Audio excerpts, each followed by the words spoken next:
you're on a deathbed and you watch someone dying until that very last breath, then you say like, no, I think we have to let it go. It changes day by day and they are abiding by it. So it should still be okay. And I was really very hopeful. And but sadly it didn't get to go on.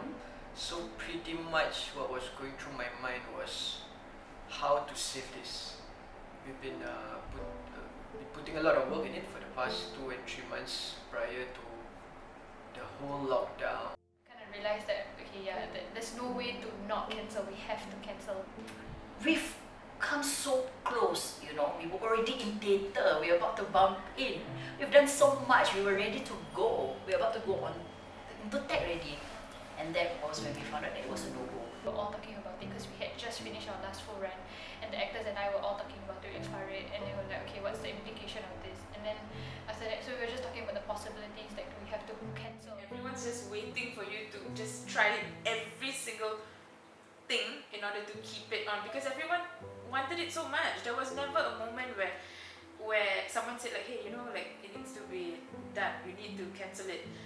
There was so much hope, like everyone was clinging on to it because it was the last production that they probably were going to be involved in before they knew at some point it was going to all close down. So I think there was that want to do it, but still responsibly, you know. But in the end, we realized that we really couldn't. Closing down all their shows, it's like apocalypse, you know, everyone like crumbling. We were still like shit, but still like no, we can try, we can no, we can count the numbers again and all that. Yeah. I mean the feeling of going to work and then the actors going like, we're gonna continue, right? The team asking, you know, we'll still do the show, right? I can't express how much I feel I want to give them what they want as well. You know, there's that want to be that person that figures this out. Because I feel that show deserved to go on. I feel that people deserve to watch that show as well. But when it got obvious to us, when it got clear to us, it was an easy decision, to be fair, because public safety over anything else. Yeah.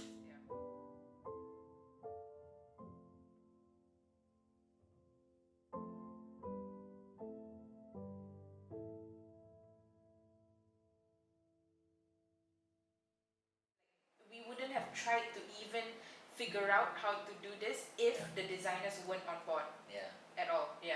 But I guess it also comes at a time when I think adrenaline was still riding high and we were still believing in like, you know what, we're still gonna do it somehow or another. So that belief and that drive of wanting to do it was still there at that moment. We just need to convince people, and luckily it wasn't hard to convince everyone to come on board. Initially, we were like discussing about just filming an archival shot, one camera and things like that.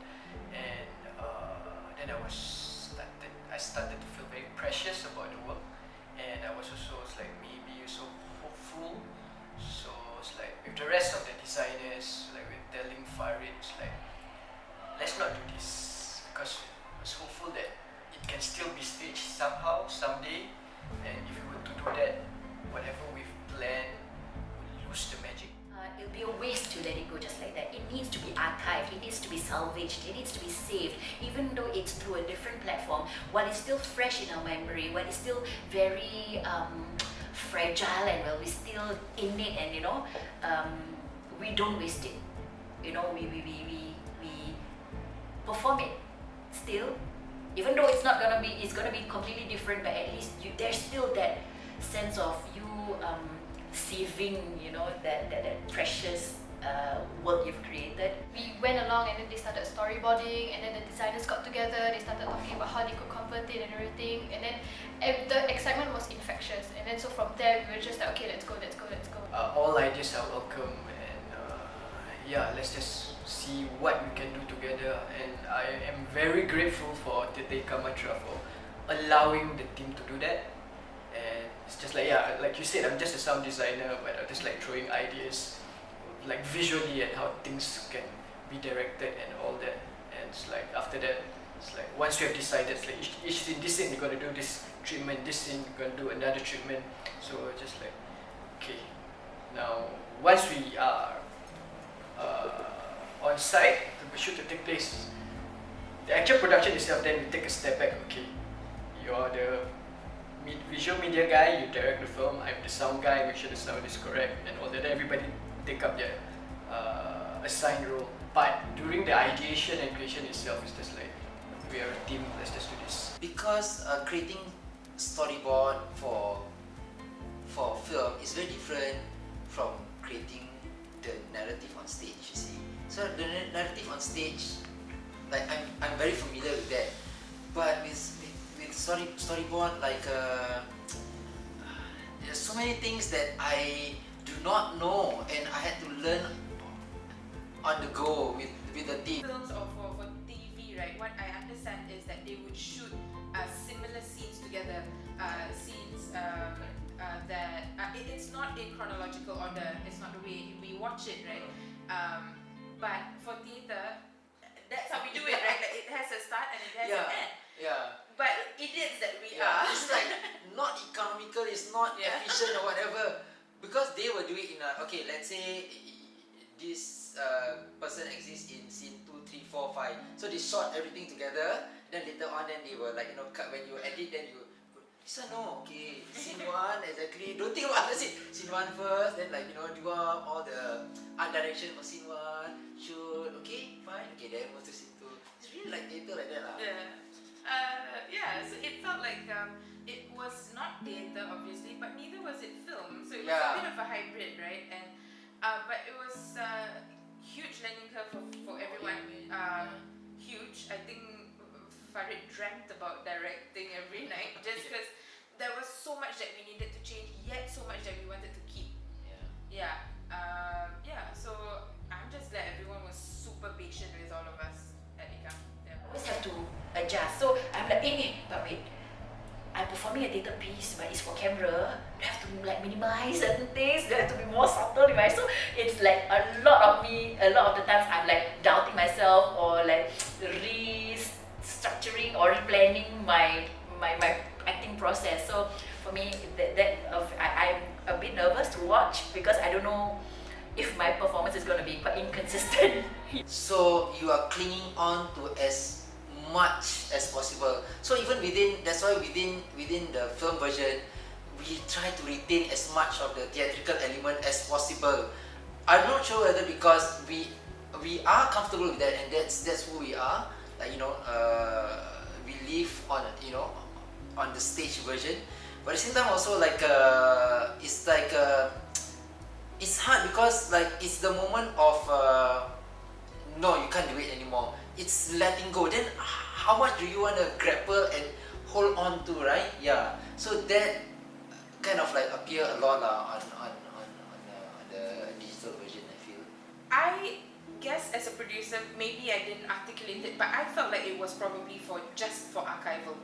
I at least didn't want us to not have anything to keep of this true. experience and of this investment that we had made into this production. And so I approached it with absolutely no expectations, and everything that it became was really because of the designers that we had with us, because of the actors that we had with us and the production team that was willing to do really weird things that we asked them to do.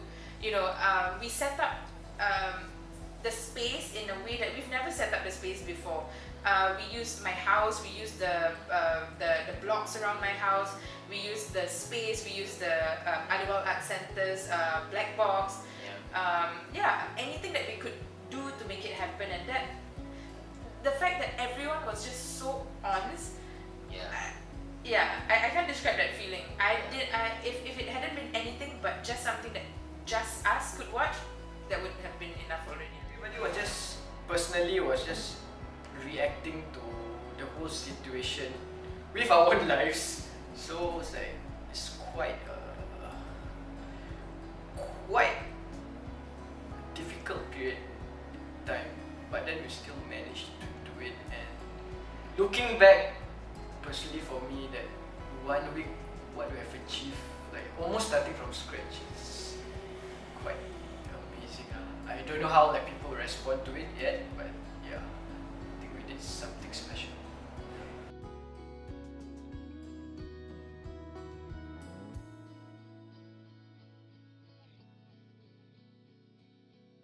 Who were so ready to just jump into it and just open up and be receptive to the unknown actually, Yeah. you know, because and trusting us. And as a theatre company, doing something digital was really something new. Even though we have been dabbling with like digital through Eric and his multimedia, but doing something like this, a proper narrative from A to Z, has never been. You know, we haven't been. We never done this before. And for them to really trust us, and even within the team also, we trusting ourselves like, okay, do we actually know what we're doing? Actually we don't, you know, but then like we just like kind of jump into it, and I kind of like that, yeah, that camaraderie, yeah. This show asks so much of the actors and the designers and the director and the production team because it's so wrought with emotion. It has so much meaning, and so we've been asking these people to bring their hearts to rehearsals every day. So you know they needed a place to let go of it, you know, and so I wanted that for them, of course. I was also incredibly worried about the financial repercussions of cancelling a show because that would mean no income. To be honest with you, fundraising isn't particularly strong. So you know we were quite actually at some points I was quite sure that we wouldn't be able to weather this storm. You know, there were very real moments when I was thinking about these cancellations, not just of Berak but of the show that was following Berak, Punga. When I thought about cancelling these shows, it could really have closed down the company very easily because we know our responsibility that has to do with paying everyone because they've put in the effort for both productions. We had to pay them, of course, and we want to pay them. But where was this money going to come from? There was not going to be any ticketing income. There were no ticket sales, right? We had to refund everybody. Yeah, so these were very, very dark moments for me, for the company, and for us. Whenever we talked about it, we were like, we really don't know. So I guess the wanting to figure it out was because I didn't know what else to do but try. So I tried and tried and tried and until I couldn't try.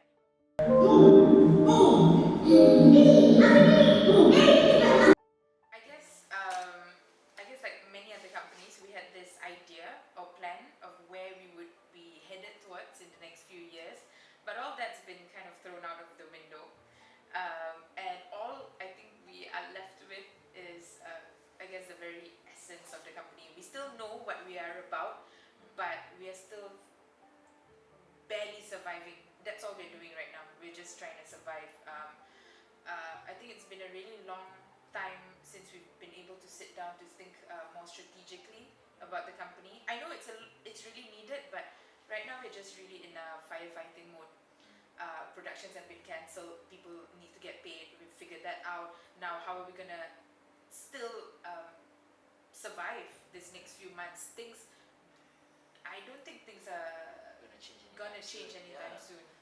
And it's hard to make long-term plans because you never know what's going to happen out there and what other rules or instructions are going to come out, and then again you have to react to this every now and then. So, but it's hard to not make plans also. See, so I think it's like making short, mid, long-term plans, but at the same time, not be too hopeful and just accept what comes our way, you know. Yeah, but it really like what Shaza said, like it's I mean even before this, you know, the very essence will always be there about, you know, survivability, but now even more so with this, I guess. You learn to be really, really flexible, but you can't always expect that of your collaborators because you need to hold a space for them. You need to provide some sort of stability. But when nothing else is stable, how do you provide that space? We're still figuring that out. What Ekamatra has always been for the last 32 years that it's been around has been a home for artists.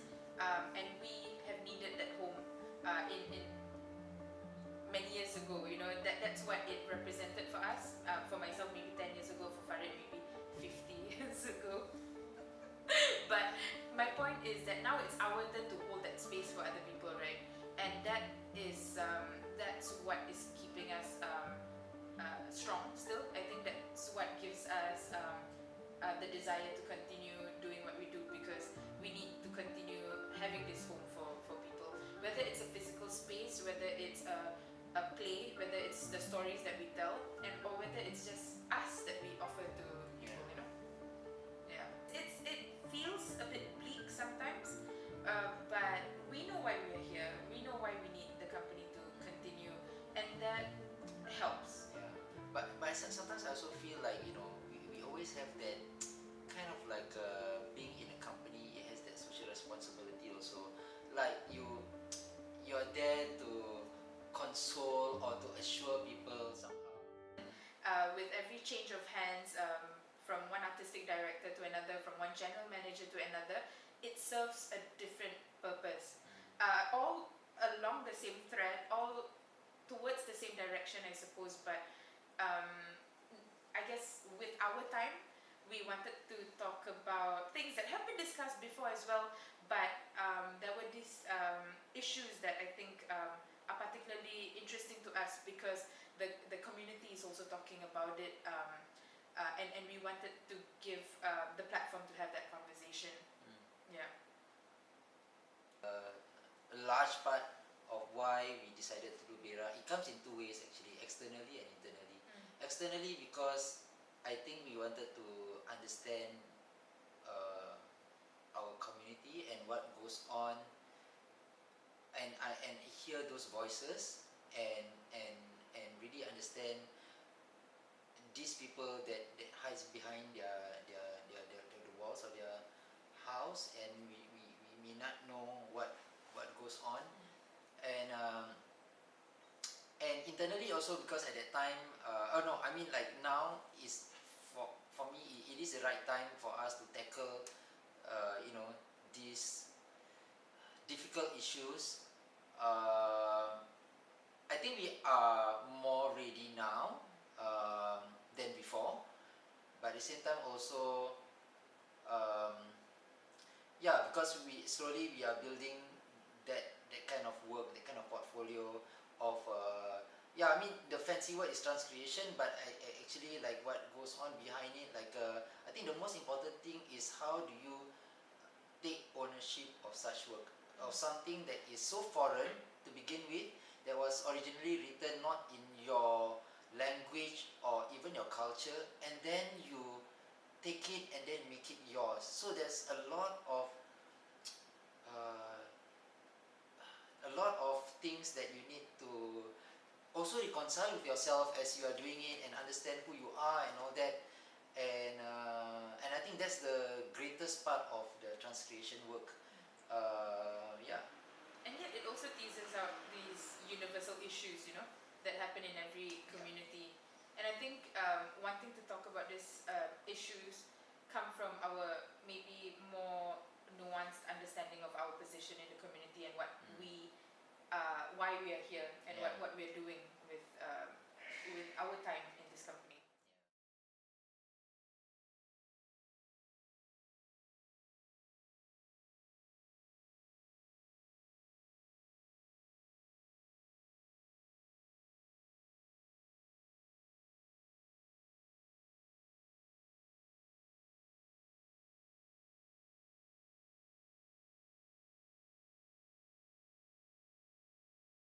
Really want to thank the people that were on the team with us.